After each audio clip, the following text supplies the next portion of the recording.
anew. With this current constitution, yes, resources and power are not just at the presidential level. We have a devolved system of governance.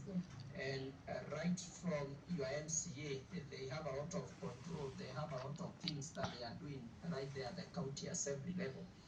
The member of parliament, your governor.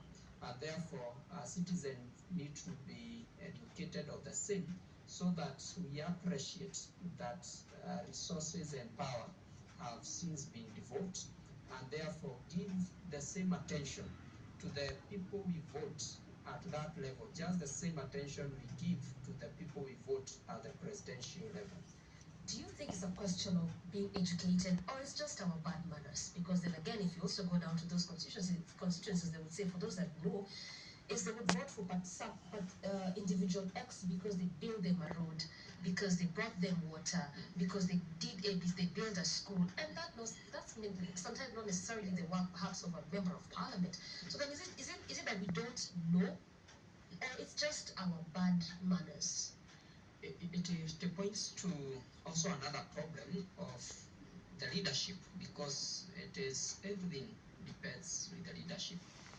And remember, especially at that grassroots level, quite a number of people are not as informed as you and I may be. And therefore, as the leadership, we have a responsibility of ensuring that this information flows to that level. And unfortunately, what we have done in this country, elections is about money. The election is in Kenya is one of the most across the globe. We run one of the most expensive election, and the basis of this expense is one, the electoral process in terms of the IBC and the related processes, but also, and the most significant one, is the financing, especially by the candidates. And therefore, even during this by-election, we had a lot of allegations of voter bribery and all that. And therefore, even as people elect leaders, it's not even about what you're talking about, building a school. That is even better. It's about who has given me 200 shillings.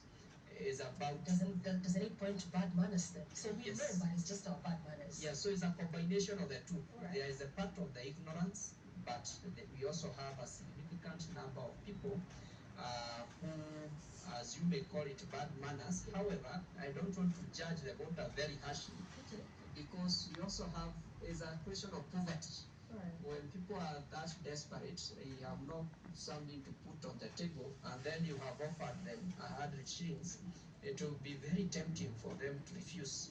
But we also need to educate them to tell them that 100 shillings you are taking, you are actually selling your birthright, because it has been taken from somewhere for you to be given. I think as a nation, one of the things we must cure is the cost of our election, the campaign funding, because also that goes a long way into the people that we elect, and therefore is an area that we need to look at. But this had also been a matter that was in Parliament, especially when it comes to campaign funding, to declare the funding and how much. But then we didn't see the light of day in Parliament, which again trickles down to the cost of our election.